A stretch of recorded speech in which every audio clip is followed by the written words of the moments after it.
Okay, recording started. So now, today is supposed to be Bhagavad Gita Jayanti, and I really do not know how did they come up with the idea of the birth of Bhagavad Gita. I do not know whether today was the day when Lord Krishna started telling this to Arjun. That means I don't know whether that was the beginning of the Mahabharat war, but as a part of this, I want to show you one picture which is drawn by my friend, and the picture is drawn excellent. And in this picture, there is a Santa Jnaneshwar, that is a Saint Jnaneshwar, who wrote a commentary on Bhagavad Gita, which is the most popular commentary in the world. But unfortunately, it is in Marathi language. That commentary is called Jnaneshwari, and that commentary is considered even better than Bhagavad Gita in terms of explanation and study. Now, that commentary is available now in English, I think. So you can write down. It is called Jnaneshwari. Jnaneshwari.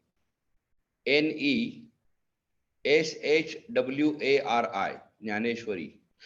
And Santa Jnaneshwar wrote it when he was around, I think, 16-year-old.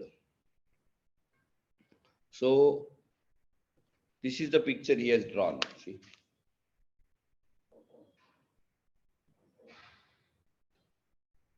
So Santa Jnaneshwar is sitting there, and on his right, his older brother is there, who is called Nivrutti, and he was also his formal guru. No, yeah, I think. And then behind there is his younger brother, who is called Sopan Dev, and that is his smallest sister. That girl, all these became saint, and all of them, their samadhi, that is their shrines, are there near Pune city. So this is Mukta Bai. I think there's middle one is the Guru, Nivrutti Nath. This is Santa Jnaneshwar, and this is the Sopan Dev, and all others are the the dress you are seeing. That is a dress which they wore when he was alive. So I think Santa Jnaneshwar was there approximately 800 years ago.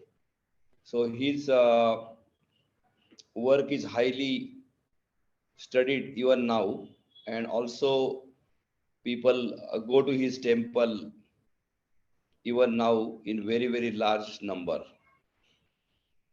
So Santa Jnaneshwar is also considered as incarnation of Lord Krishna. So it is said that he took that birth to give that knowledge in non-Sanskrit language called Prakrut, which is a kind of Marathi language.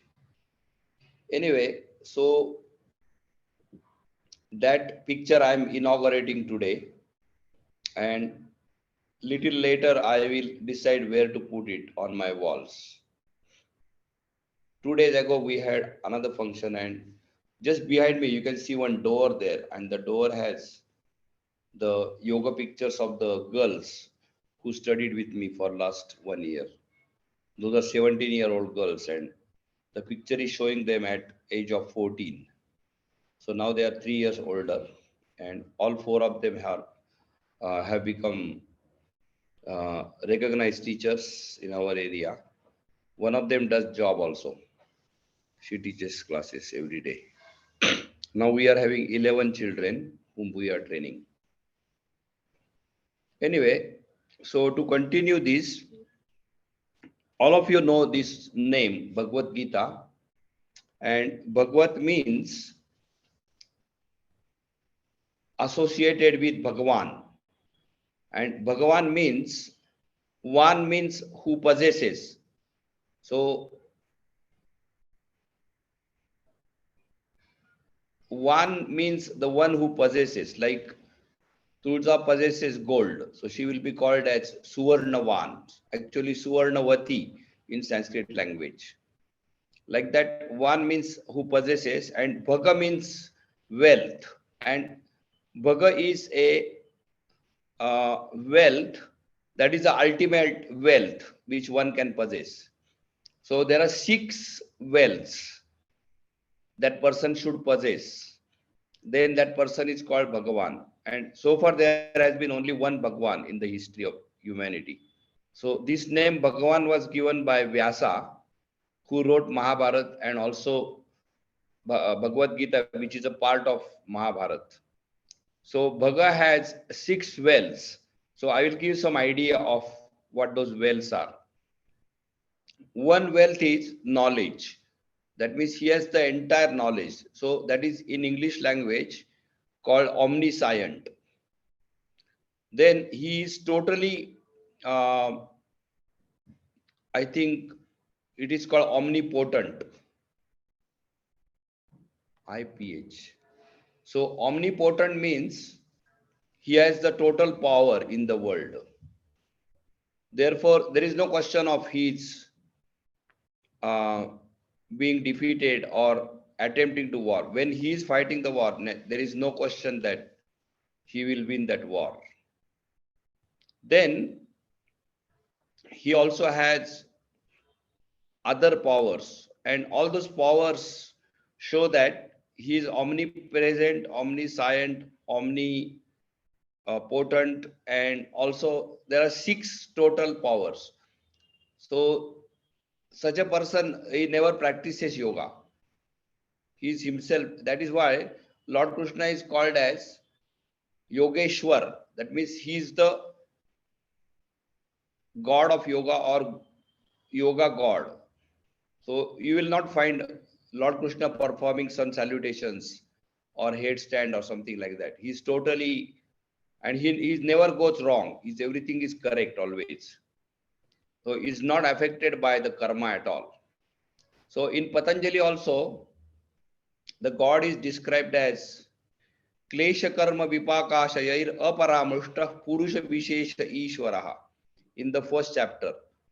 So there he is giving a very small definition, but in that he says that Ishvara, which is a kind of God, is not affected by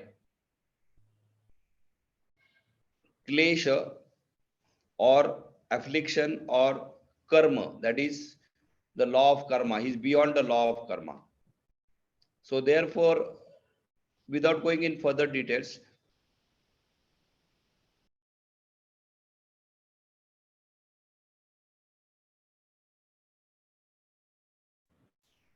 okay, something just now happened and it is continued.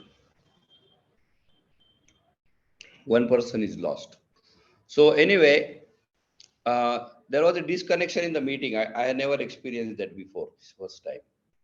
So anyway, what I want to tell you is that Lord Krishna is called Bhagavan, and later many people tried to take that name, and definitely they were not Bhagavan. For example, Bhagavan Rajneesh is not Bhagavan at all. But such names are taken, and most of those people who took the name Bhagavan, they were destroyed at the end, because that's too much of a name. It's like somebody who doesn't know Newton's law is trying to get Nobel Prize in physics. Anyway, so now everybody knows that Bhagavad Gita is an important text which comes as a small part of Mahabharata, which is a very big epic. And in Bhagavad Gita, there are approximately 700 verses, and these 700 verses, they try to encompass the entire knowledge of Vedanta. And Vedanta is a name for Indian philosophy. So in Indian knowledge, the first part of the knowledge is called mantras, which is called Sanhita, which are chanted to get various material benefits. But along with the material benefits, of course, certain spiritual benefits are expected. and that's where the Indian philosophy starts. And later, that philosophy is flourished into texts called Aranyakas and Upanishads. And Upanishad is the best and common term for the Indian philosophical texts. So there are thousands of Upanishads, out of which 108 are very prominent. And this list is given in one of the Upanishad, I think in called Maitri Upanishad. But out of those 108, 10 are called very, very important. And these 10 are called important because one great scholar called Adi Shankara wrote commentary on them. So these 10 Upanishads are supposed to be studied by any Indian philosophy scholar. So this one has to understand. Now, to study those Upanishads and absorb the knowledge in them is very, very complicated matter. It's not a small matter. Therefore, Indian philosophical world has one interesting habit. What they do is they try to encompass that knowledge in certain ways. For example, the yoga knowledge in the Upanishads is encompassed in Yoga Sutras of Patanjali, and it is also given in a systematic way. That's why it is called Darshana, which is system of philosophy. So Patanjali Yoga Darshan is Patanjali's system of yoga philosophy. Similarly, there are other darshanas. Now, the entire knowledge of Upanishad is also called Vedanta, and that is given in Bhagavad Gita in a poem form. So it becomes very easy to recite it, and also according to them very easy to memorize. So they want you to memorize this entire 700 verses so that the entire knowledge of Upanishad is given. The entire knowledge of Vedanta is also comprehended in sutra form, and those sutras are the most complex. They are called Brahma Sutras. So I don't know whether there is any chance of explaining them in this life, but that will be a very big work. It will be at least 25 times minimum of Patanjali Yoga Sutras. So Brahma Sutras are called very complex text, but it encompasses the entire Upanishadic knowledge, and that is why they are called Vedanta Sutras, Brahma Sutras or Vedanta Sutras. So at least minimum we can talk about Brahman one day. Anyway, I told you what the Bhagavad Gita is. It is a comprehension of the entire Upanishads into 700 verses. And this text became so popular that I think it influenced Bible and Quran and many other texts. Aristotle, who is considered a basis of Western philosophy, he also studied Bhagavad Gita because when Alexander the Non-Great was invading the world to become the dictator of the world, which he failed at the end. But um, he was definitely a brave and crazy person. So when he came to India, Aristotle asked him to get the copy of Bhagavad Gita. So Aristotle definitely had studied. I think Plato also might have studied. But there is some overlap in the philosophy of Greek philosophy and Bhagavad Gita. Now, I told you something about Bhagavad Gita's origin, and some of you may be knowing that entire thing. So, what I want to tell you now is that I want to give you why this Bhagavad Gita is so popular, according to me. You have to understand that Bhagavad Gita is very, very popular. It is more popular than Patanjali Yoga Sutra and other books, even more popular than Mahabharata itself. Why it is so popular is because number one is it is written in a poetry form of very high quality, like a beautiful poetry is written. So if you just read the translation of that Bhagavad Gita, as if it is a poem in any language. So it is available in English language and Spanish language and whatever language, even Urdu language. I think it's possible, like a poetry. So if you read it in a poetry form, it gives you some kind of a joy. Like, instead of saying Aparna, you can say Aparna. Then you become happy. Like that, the Bhagavad Gita is given in a poetry form, and then it contains the knowledge. That is the second thing. Now the third thing is that it tries to contain the entire knowledge of Upanishad, and therefore it touches all the different psychologies of different kinds. So what happens is that everybody has some or the other mess up in their life. Somebody has a mess up of wife, somebody has a mess up of husband, somebody has a mess up of money. So what happens in the Bhagavad Gita is, when you sing it, that knowledge which pertains to you, it hits you. So just imagine that, suppose there is one doctor and you go to that doctor, and uh, he gives you one medicine, and everybody has a different problem. Somebody has a sinus problem, somebody has a digestion problem, and somebody has arthritis problem, and that medicine cures that very problem you have. So you don't care what other things are there in the world. It directly hits your own problem. That is why in Bhagavad Gita, what happens is that everybody finds some solution to their problem. So that is the main reason why Bhagavad Gita is so popular, that it gives a solution, even I think probably to a person who doesn't believe in God at all. Like a person who does not believe in God and who only wants to make money, suppose, in their life. So there are some books like Gita and Finance and Gita and Management, etc. So this text is very, very important for a student of philosophy and also yoga. Now, that is the main reason why this text became popular, because it hits every person. It does touch every person in some way.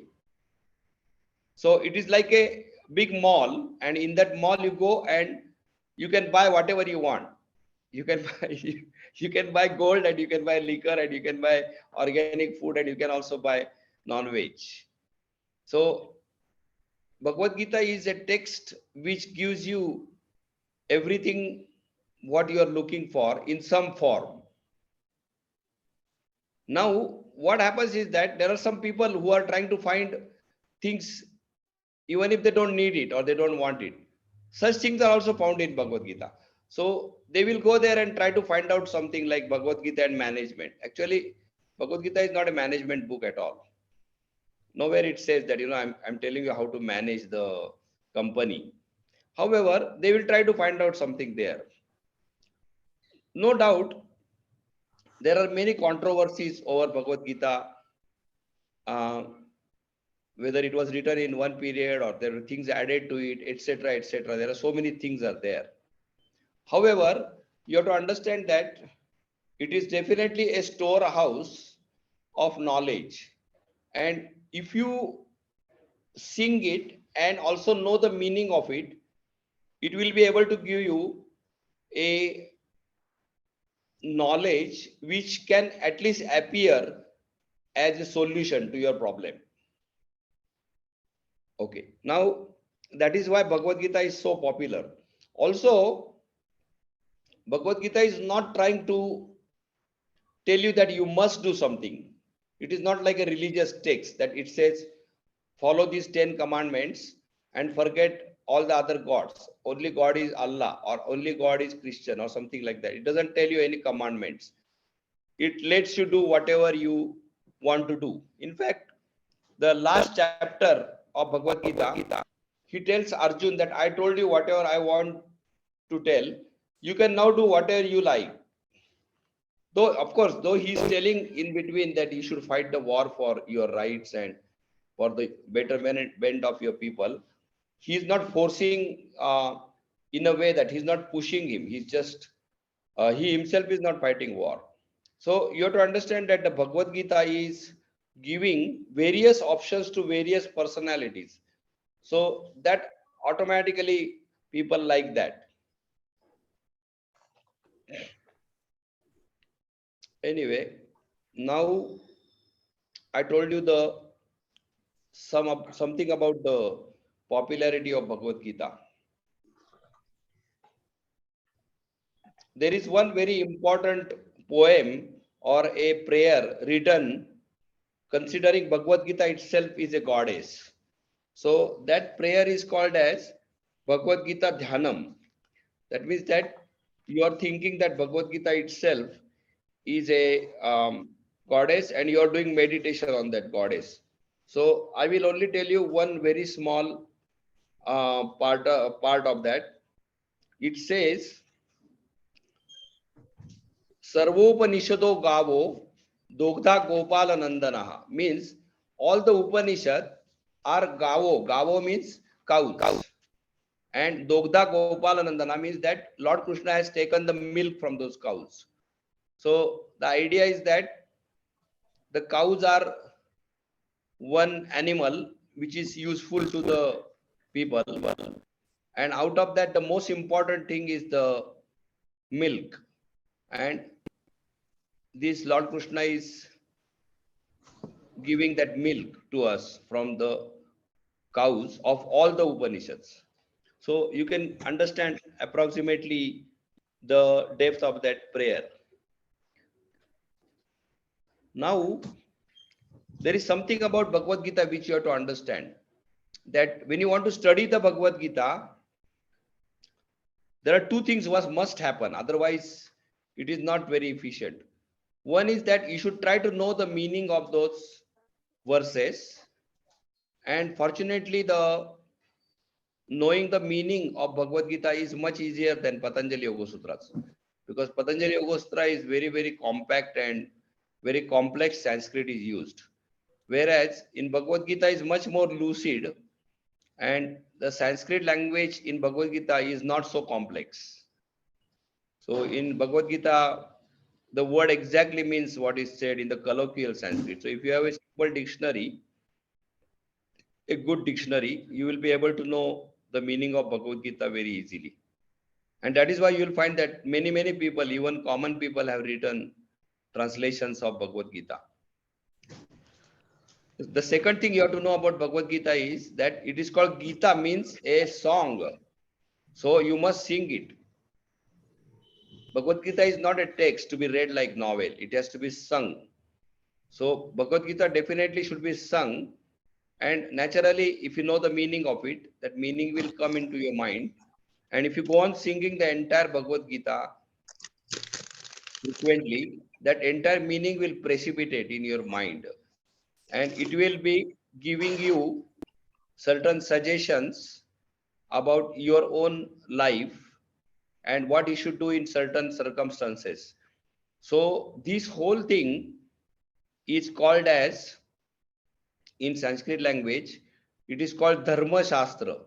Dharma does not mean religion. It does mean religion in Sanskrit dictionary, but Dharma, it doesn't exactly mean religion in the sense of other religions. It is called as Dharma Shastra. Dharma means which holds the society together in a proper form without getting disintegrated.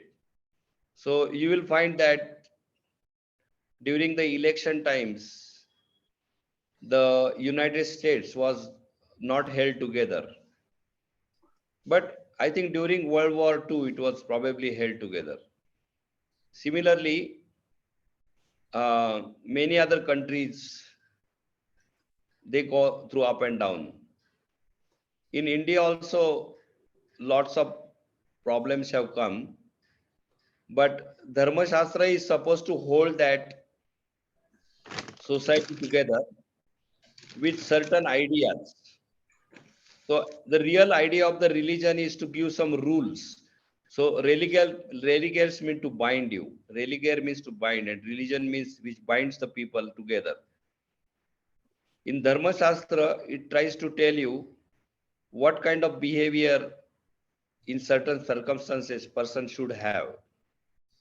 And such a text is called Dharma Shastra. Shastra means which many people don't know what Shastra means. Shastra means a text which gives you instruction.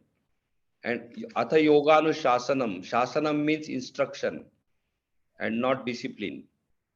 In some books, it's written Atha Yoga Shasanam means discipline of yoga. No. Atha Yoga Shasanam means it gives instruction. Shasana means instruction. Later it became a discipline word in Sanskrit language. Anyway, so Bhagavad Gita is a Dharma Shastra, whereas Patanjali Yoga Sutra is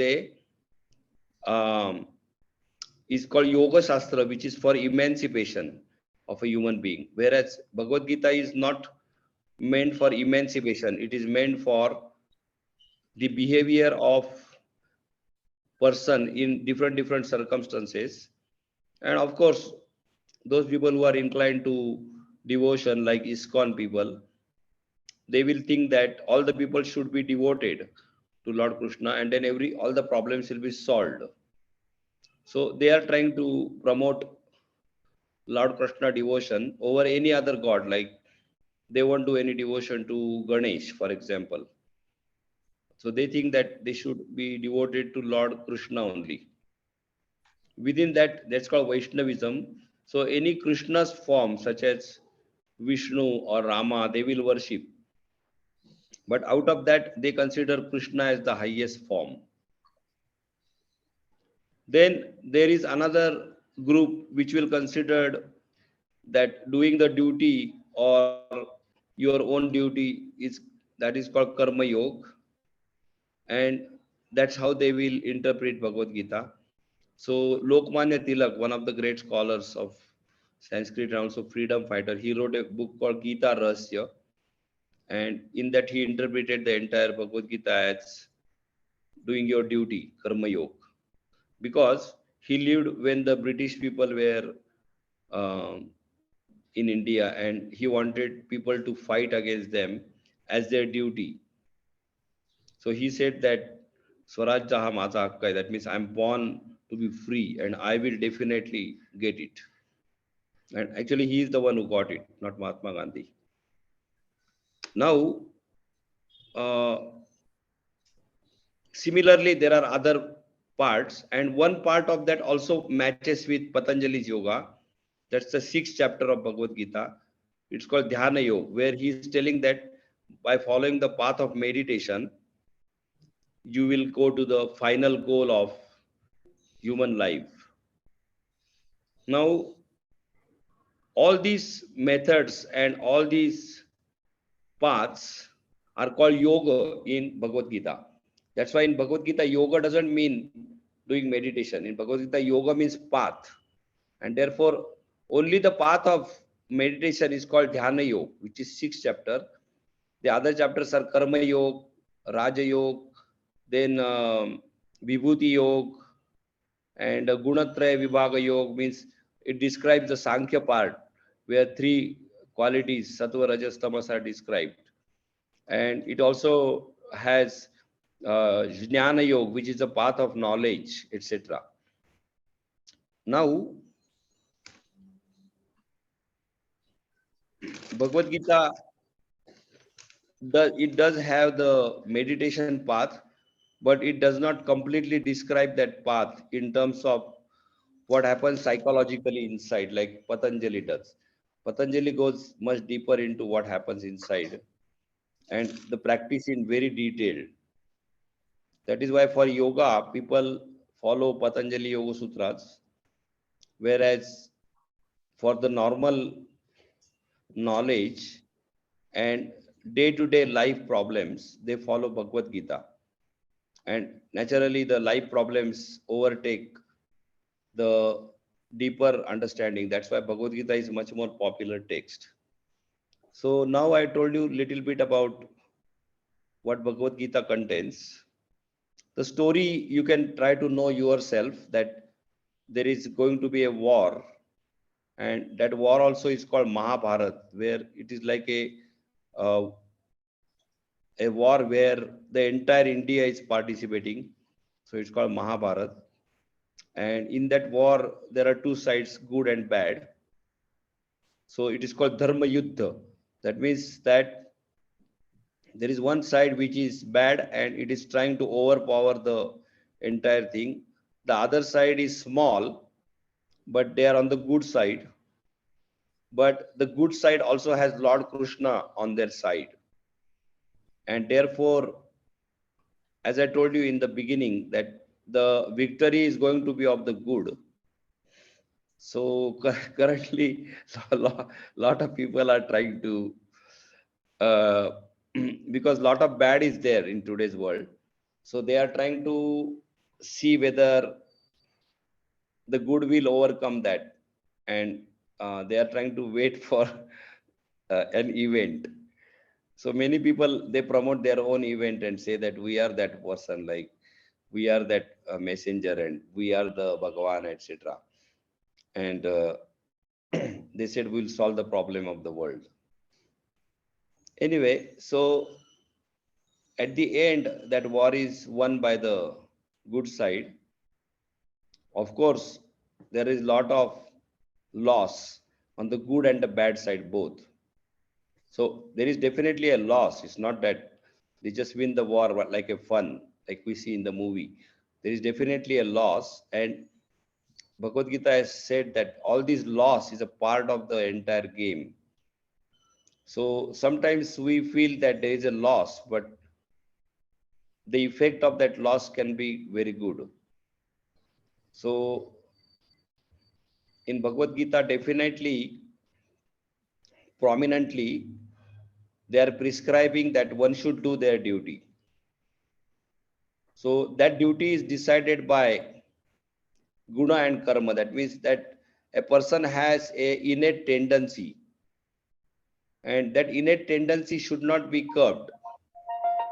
So Bhagavad Gita doesn't tell you to suppress your passions, even sexual passions, or it doesn't try to tell you something which is going against your inner nature. What it is telling is that you should honestly follow your inner nature, and in the circumstances you are put in, you should be able to judge your duty, whether you are in the war, or whether you are in a family, or whether you are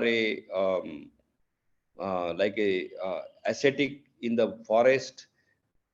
You should find your duty and you should do that duty. So even a person who is interested in the self realization or to get liberated, Bhagavad Gita is not telling them that you should only get liberated and get lost, like Patanjali is saying. Whereas in Bhagavad Gita, he says you should do what is called Loka Sangraha. Loka Sangraha means you should help the other people with your understanding. So Bhagavad Gita doesn't want you to do that thing only for yourself. They want you to benefit the world. And that is what he says that Lord Krishna himself is doing. That he himself is Bhagavan. He has no need to work at all for living, or he doesn't have any scarcity of any knowledge or power or anything like that.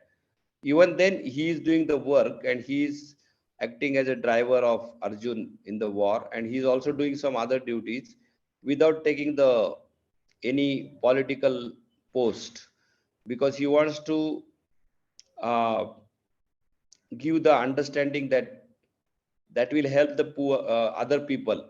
So there he says that whatever the great people do, others will follow. So that is exactly what is happening in India, that the great people are highly corrupt. So the entire India is corrupt now. So the people like Mahatma Gandhi, they were not great at all. So nobody is following them now. If they were great, they will be followed. He was wearing loin cloth. Nobody is wearing loin cloth. He made the khadi cloth, or he made his own shoes. Nobody is doing that. They are buying shoes from the shop. That means they are not great. So all the people who are great today, 80 to 90% are corrupt. So therefore, everybody has to do corruption. Even the people who are not corrupt, they have to do little bit corruption nowadays. Otherwise, they cannot do their work. Even a yoga teacher has to be slightly corrupt nowadays. Otherwise, they can't do their work. Like they will not be able to do the work. So whatever the great people do, that is done by the common people, whether it is good or bad. So anyway, he is telling that people should stay at their own location or place in the world and see what is their duty, and they should do that duty. But at the same time, he is telling them to get the knowledge, because only doing duty without knowledge is not good. You will be doing wrong things and you will think that you're doing correct things. So the knowledge is prescribed. Then, of course, the devotional aspect is given very, very high place. In fact, I think that though the Bhagavad Gita gives maximum stress on duty, and he says first you should do your duty, then automatically you'll go into the knowledge, etc.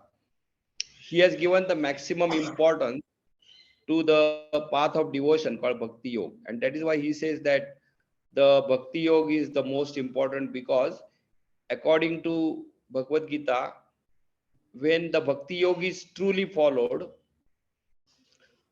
according to them, the God will take care of you. That means if you do some mistakes, the God will apply the corrective measures.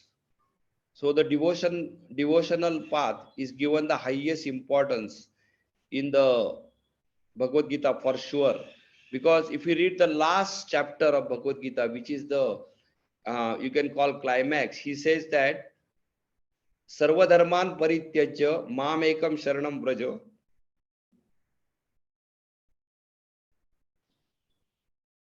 Aham tvam sarva papepyo mokshayikshami ma shucha. That means if you are confused, don't think anything.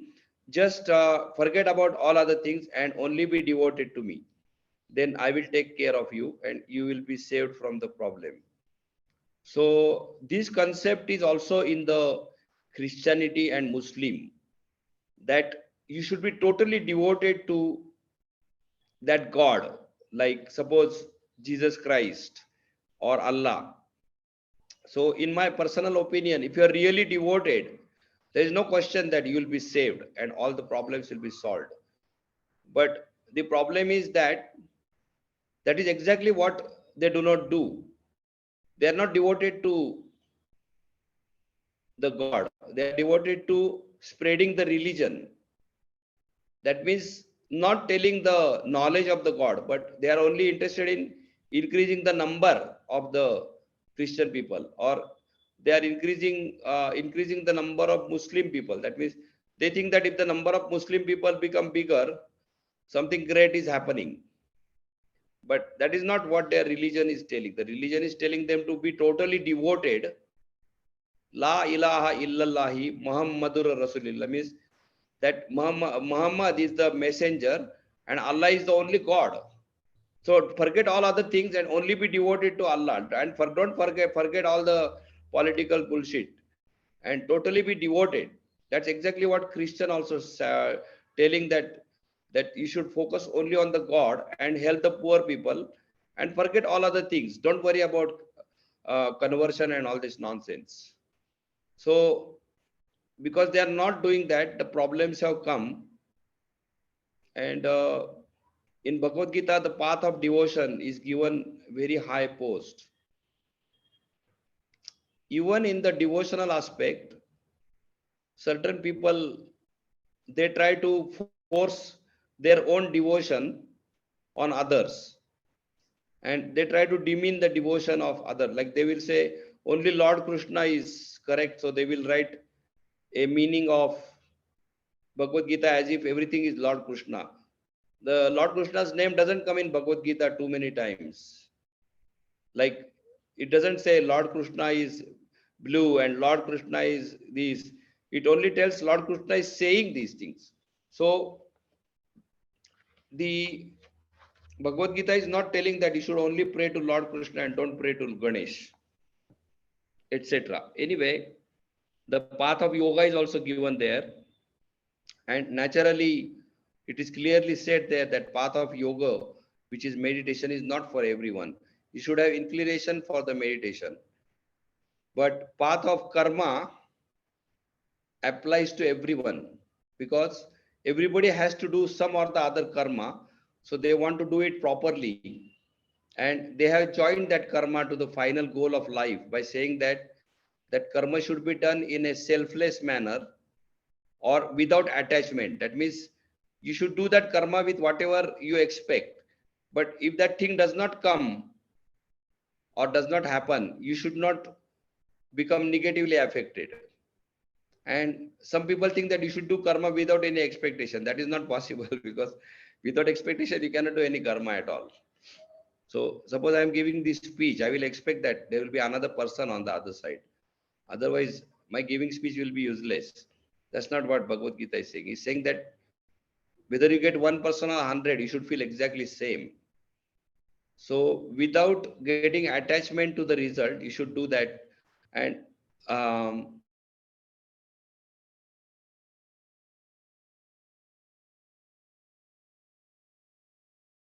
this particular thing is happening today. It's very interesting. Anyway, so like this in Bhagavad Gita, some very potent messages are given, and those potent messages, they became very potent statements in Bhagavad Gita. For example, in the Karma Yoga, कर्मण्ये वाधिकारस्ते मा फलेषु कदाचन मा कर्म फल हेतुर्भूः मा ते संगोस्तु कर्मणि. That means it says that you should do, you have a total option. Adhikar means you have a total control or option to do your karma. In karma, you have action. You can do whatever you like. You can kill with the knife, or you can cut the fruit with the knife, or whatever you want. But what will happen after that in terms of the final result, that is not in your hand. You don't even know that result. In fact, if you find every action, every single action you do, you never know that result 100%. You never know that result exactly.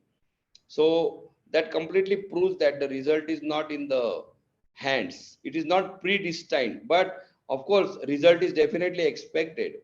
Without expectation, you cannot do any action. But he says that if that result does not come, you should not become actionless. You should continue that action. So this is a potent statement in terms of karma yoga. In terms of yoga also, he says that tasmad yogi bhavarjuna. That means he says that definitely you should become a yogi, because yoga is bigger than karma. It is bigger than knowledge and bigger than everything. So path of yoga is very important.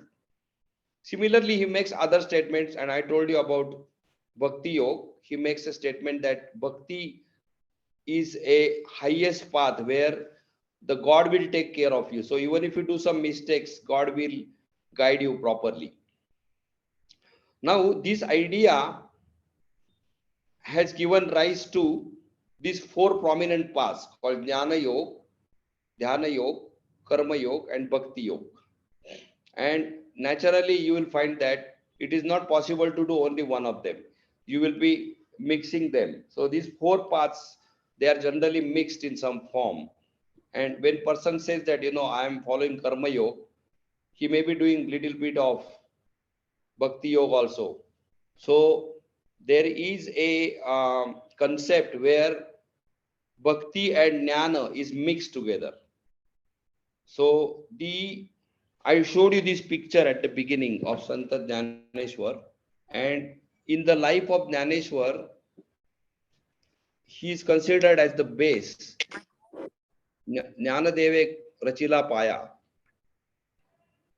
So in the life of Jnaneshwar, you will find that yoga, jnana, karma, and bhakti, all four are equally potent.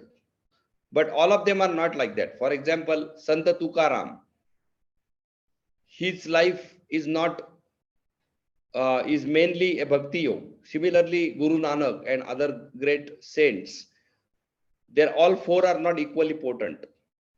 Very, very few, hardly anybody is like that, where all four are potent. That's why it is interesting to study Jnaneshwar, and it becomes exhaustive because he has written very simple text for a common man like Haripat, where only few lines are written, but each line is very, very potent. Whereas he has also written the Jnaneshwari, which is the commentary on Bhagavad Gita, and sixth chapter he has given a description of Hatha Yoga.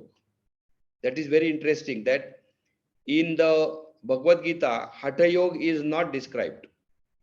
Whereas, of course, Hatha Yoga cannot be described in Bhagavad Gita.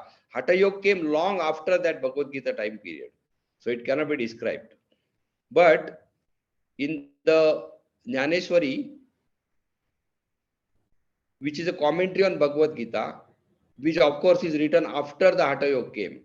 So Bhagavad Gita came long ago. Then after some time Patanjali Yoga Sutras came, and after some time Hatha Yoga came, and after some time Bhagavad Gita, the Jnaneshwari was written, which is a commentary on Bhagavad Gita. So in the sixth chapter of Jnaneshwari, you will find that there is a heavy description. Heavy means like a tremendous description of how the Kundalini is risen and goes up, etc. So this in Jnaneshwar, even Hatha Yoga was potent, and that is why it's called Jnaneshwar, means he is the Ishwar of knowledge. So, as somebody who is very, very keen on studying and also has time, because studying requires time. Some people don't know that. They go to shop and buy a book. To buy a book doesn't take that much time. To read that book takes more time. To understand that takes much more time than reading the book. And then contemplating it and also to be able to discourse it takes much more time. So this is interesting that the path of knowledge is not a joke. Anyway, so in Bhagavad Gita, all these paths are together, and one can make whatever combination or salad they want to do out of this, and they can follow that without. Now, I want to still give one warning that there are many, many places or groups or organizations, they don't know what Bhagavad Gita is saying, but they are teaching that Bhagavad Gita to people. So it is causing a wrong understanding. But anyway, it doesn't matter. Even if they sing that Bhagavad Gita, they'll get some benefit, and it's not so complex like Patanjali Yoga Sutras that you will be able to get some benefit from those. But it is better to read a proper translation. So one of the proper translation is by a place called Gita Press. Gita Press is one organization, and they have dedicated their life to Bhagavad Gita, and they have written lots and lots of books, probably in maybe translated in many languages. They were writing only in Hindi and Sanskrit in the first place, but now they started English also. But like this book, it has got each word is given like this. And I was surprised that when I wrote the first translation of Patanjali, I had followed almost the same idea, which is given in this book, that each word is given, what its meaning, and they have given a real meaning, and then when you join them, you can find that it makes a statement. There is also some other books available on Bhagavad Gita where they are given grammar of each and every word in Bhagavad Gita. The total Sanskrit grammar is given.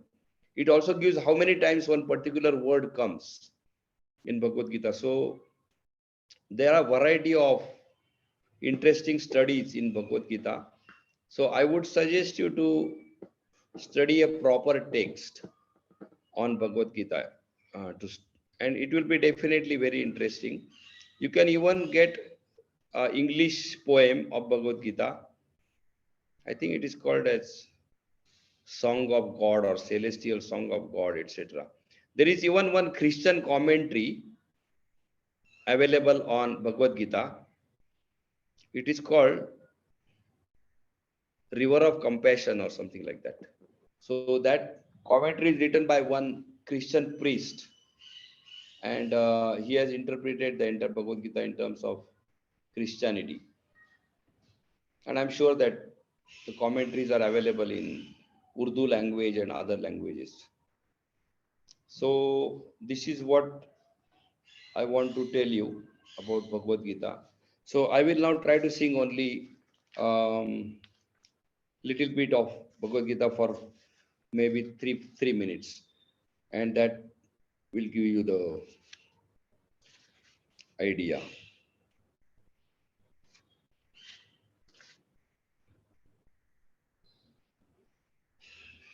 So once I tried to sing this, considering different characters, like there is one Arjun, and then there is Krishna, and then there is Duryodhan and Sanjay. These are all the characters in the Bhagavad Gita who are talking there.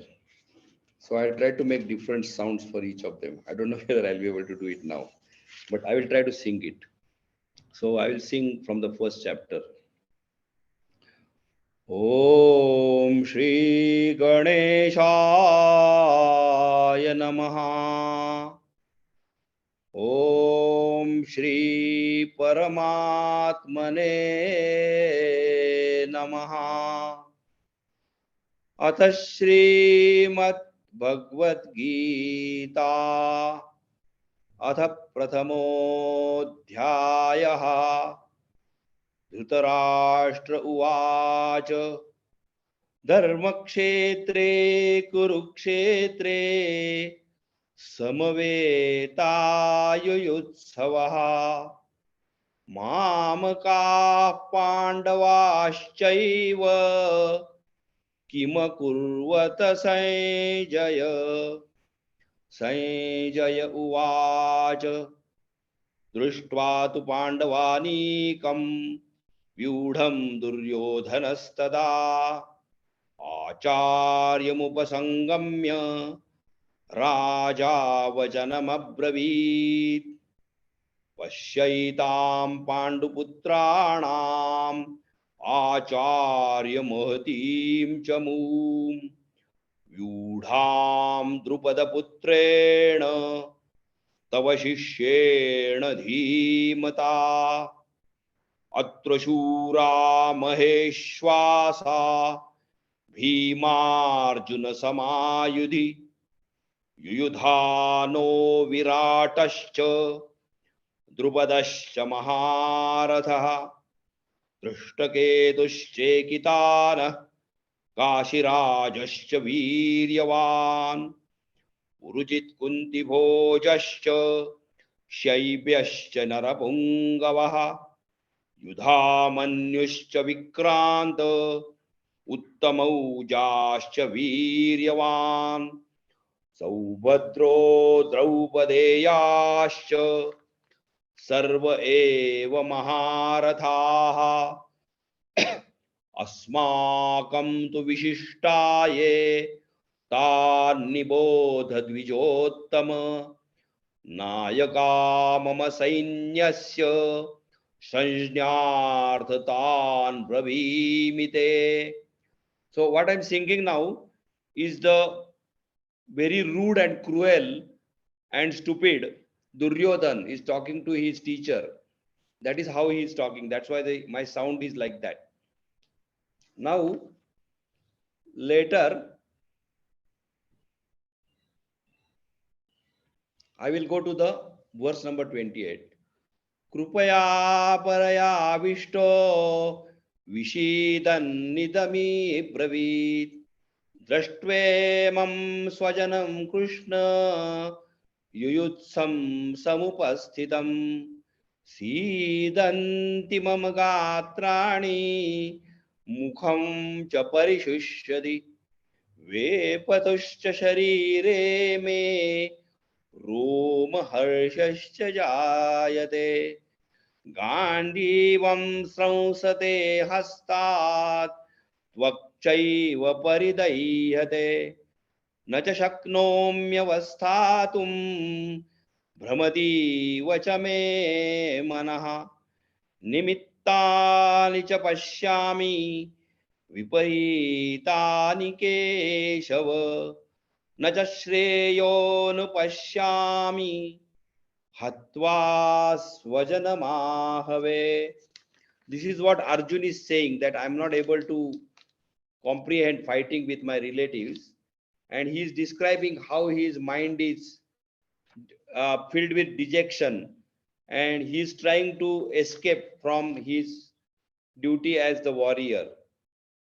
Now, after this, I will go to the second chapter and go to verse number 11, where Lord Krishna starts speaking. अशोचानन्वशोचस्वं प्रज्ञावादांश भाषसे गतासून गतासूंश्च नानुशोचन्ति पंडिताः न त्वेवाहं जातु नासं न त्वं नेमे जनाधिपाः न चैव न भविष्यामः सर्वे वयमतः परं देहिनोऽस्मिन् यथा देहे कौमारं यौवनं जरा तथा देहान्तरप्राप्तिर् धीरस्तत्र न मुह्यति मात्रा स्पर्शास् कौन्तेय शीतोष्णसुखदुःखदाः आगमापायिनो नित्यांस्तान्तितिक्षस्व Bharat. So he is now giving the knowledge to him about the Atman. न जायते म्रियते वा कदाचिन् नायं भूत्वा भविता न भूयः अजो नित्यः शाश्वतोऽयं पुराणो न हन्यते हन्यमाने शरीरे वासांसि जीर्णानि यथा विहाय नवानि गृह्णाति नरोपराणि तथा शरीराणि विहाय जीर्णानि न्यन्यानि संयाति नवानि देहि नैनं छिन्दन्ति शस्त्राणि नैनं दहति पावकः न च क्लेदयन्त्यापो न शोषयति मारुतः अच्छेद्योऽयम् अदाह्योऽयम् अक्लेद्यो शोष एव च नित्यः सर्वगतस्थाणु रचलोऽयं सनातनः, and etc. So that is how the Bhagavad Gita knowledge is given by Krishna. And yoga is defined in many ways in the Bhagavad Gita. For example, yogasthah kuru karmani sangam tyaktva dhananjaya siddhya siddhyo samo bhutva samatvam yoga uchyate. So what he is telling there is that you have to do all your duties or actions without any attachment to the things which are not related directly to that action. Sangam tyaktva dhananjaya. That means when you do the action, you should not be attached to certain aspects which will be not in tune with that action. So if you are fighting for freedom, you should not bring some stupid things about non-freedom and mix it like Mahatma Gandhi did. You should directly fight for the freedom if you are doing the freedom. Otherwise, don't bring some other nonsense in that and create a mixture which doesn't work. So he says that yogastha kuru karmani. That means you have to stay steadfast on what you are doing, and you will get failure or you will get success. Siddhya siddhyo samo bhutva. That means you should not consider the success and failure as failure or success. You should take as it comes and go on doing your duty. And that was samatvam yoga uchyate. That means that your attitude should be equanimous while doing that action. So in this way, many places yoga is defined in different ways, but definitely there is a strong suggestion of doing your duty. There is also a strong suggestion of getting the final goal of life by following the meditation. And there is also a strong suggestion of devotion to God. So one has to do whatever they feel appropriate without messing up other people. So thank you very much for listening. And if you want to say something, we'll spend another 5 minutes in that. Otherwise, we'll stop.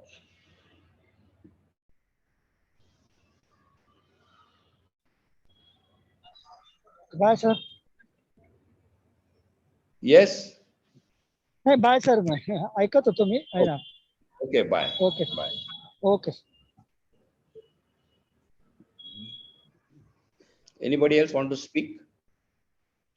Yeah, I would like to ask you this. I think we had discussed it earlier also. That is that the original work which was done by Yeah, Vyasa. yeah, And from what I know and I have gathered is that originally Vyasa had written only 116 verses. yeah, Then Shankaracharya, probably fearing some growth of Buddhism, propagation of Buddhism, added 50 more, around about the 8th century. yeah. And the Brahmins after that have added some 534 more slokas to it, more verses to it. Mm, mm. So now in that case, it does not seem to be the work of one mind. It is Yeah, not a consistent work, you know, it is a work by many minds spread over many, many years. Could yeah, be centuries. yeah, So then how does it become an authentic Shastra, you know? Because most of the people who have added later on, say the last 534, we don't even know who yeah, they were. yeah, Shankaracharya, we know ki, okay, he was a person of tremendous academic excellence, tremendous knowledge of the Shastras. But what about the others? And how genuine is that advice which they are offering? yeah. Now, what you're saying is true. See, what happens is Mahabharata itself. Mahabharata itself, I think that it started with only 20,000 verses or 25,000 verses. 1 minute.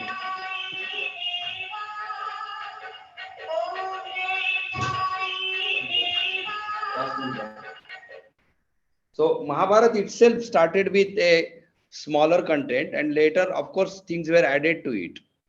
And the same thing might have happened with the Bhagavad Gita.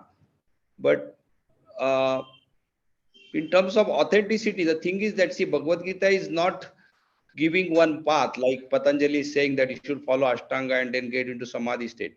Bhagavad Gita is not telling like that. So it is giving various things to various people, and that is what people exactly like. Like you go to what is called bhel, bhel.